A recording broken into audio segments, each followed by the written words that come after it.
So last week I was lucky enough to see Ubisoft Forward a little bit early. So basically the Assassin's Creed segment of Ubisoft Forward. Also got a video coming out on the Crew Motorfest, so look out for that on the channel. So let's talk about all the upcoming Assassin's Creed games coming from Ubisoft. So, Assassin's Nexus. So this is the very first VR Assassin's Creed game.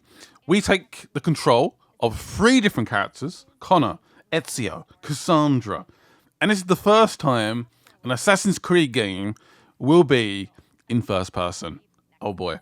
Talking of first person, you can also do Leap of Faiths in first person.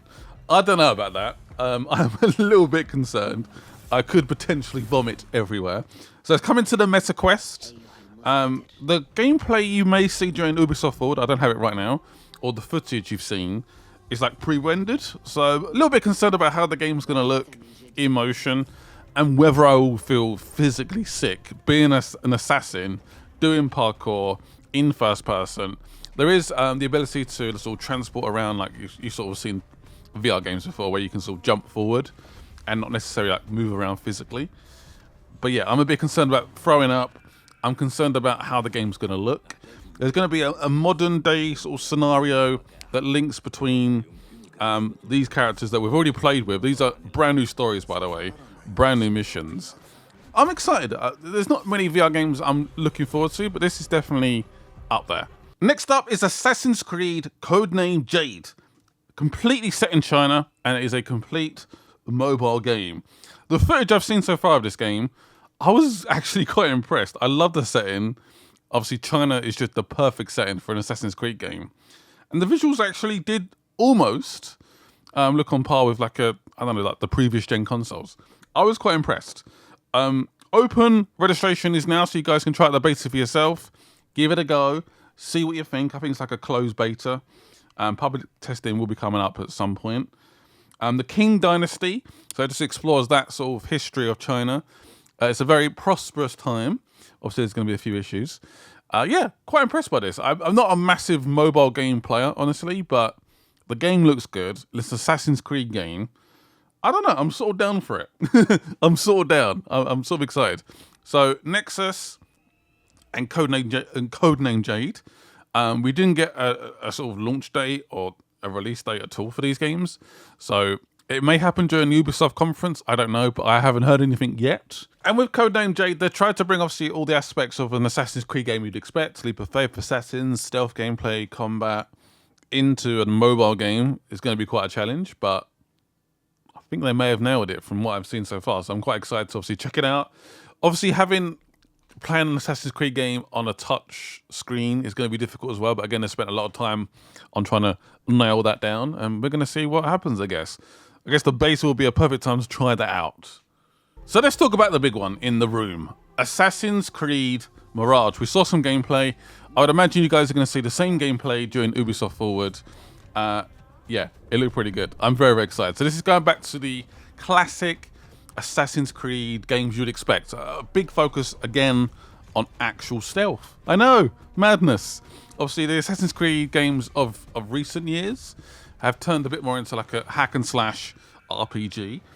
This is definitely going back to those Assassin's Creed 1 games, the Ezio games. And we do have an actual release date, October 12th, and the game is going to be $50. I don't know why publishers are just scared to drop their price, like it's going to devalue their game or something. No, it doesn't. There is a deluxe version as well for $60. Also, there is a pre-order quest. So you pre-order the game, you can get like an exclusive quest. Obviously set in Middle East. You take control of Basim. You may recognize that character from previous Assassin's Creed games.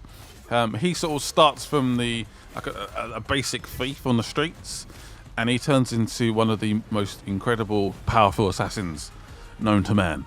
Very, very, very powerful. You'll sort of see that journey throughout the game. Also, this was confirmed afterwards, there's going to be like a filter you can change. So you can go back to that sort of bluey, sort of grey feeling of the old Assassin's Creed games, or you can stick to the sort of present day sort of Mirage, sort of more orange and sandy, I guess you could say. More orangey. So obviously there is a big focus on stealth. Also, parkour's back. It's easy to access, easy to master. That's their goal. And it does look a lot more fluid.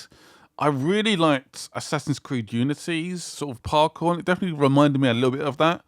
It just feels a bit more flowy and a bit more natural. Where the more recent RPG games, I feel like the parkour and the sort of animations have maybe taken a slight back seat. So that's exciting. So stealth is definitely going to be key in this game. But Basim is still a very skilled fighter. So there is going to be, of course, combat in the game. He does have a sword. He's very, very good with a sword, but it's a backup option. Stealth is going to be key in this game.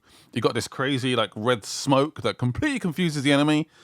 Sleeping darts are back as well as more upgrades. I think there's 5 or 6 tools available, and you get those as you progress through the game. They briefly touched on the story. Of course, it's a thief progressing from the streets, turned into an assassin. But also he's getting these very sort of dark, demonic almost like dreams that he's having. It just looks pretty terrifying from the gameplay and trailers we've seen so far. It looks a bit terrifying. So what these visions are and how they will impact the story, I really don't know. So stealth's back, parry's back. You got noisemakers as well, so you can sort of distract the enemy and stealthily sneak on past. I just love that we are going back to those traditional Assassin's Creed games that I miss so much. I did like Valhalla. I enjoyed Valhalla.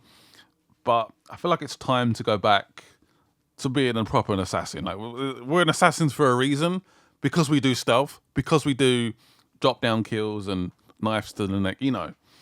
So this game was started development back in 2017. There is currently 400 plus people working on the game. 12 different developers within obviously Ubisoft have worked on this game. This is a big, big game for them. Yes, the price is a little bit lower, but this is still a very ambitious game and a game I'm very much looking forward to. Hopefully I can get hands-on with the game a little bit before the game comes out. It's not that far away.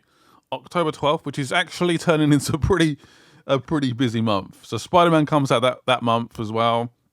September, we have, I forgot the name of it. What's that? Starfield, there we go. I forgot the name of Starfield. That's embarrassing. Yeah, it's a very, very busy time, but I'm very, very excited. Thanks to Ubisoft for letting me have access to this information early. I could have just revealed it before Ubisoft Forward, and that would have gone very, very bad for them. Actually, in the comments, if you guys could do a list, like a tier list, of what Assassin's Creed game you are most excited for. Personally, it's Mirage for me, probably Codename Jade, and then Nexus in third. Anyway, thank you guys for watching. See you guys soon. Be safe out there, and watch out behind you, because there might be an assassin. Hopefully not. The time is right. You can strike from the shadows.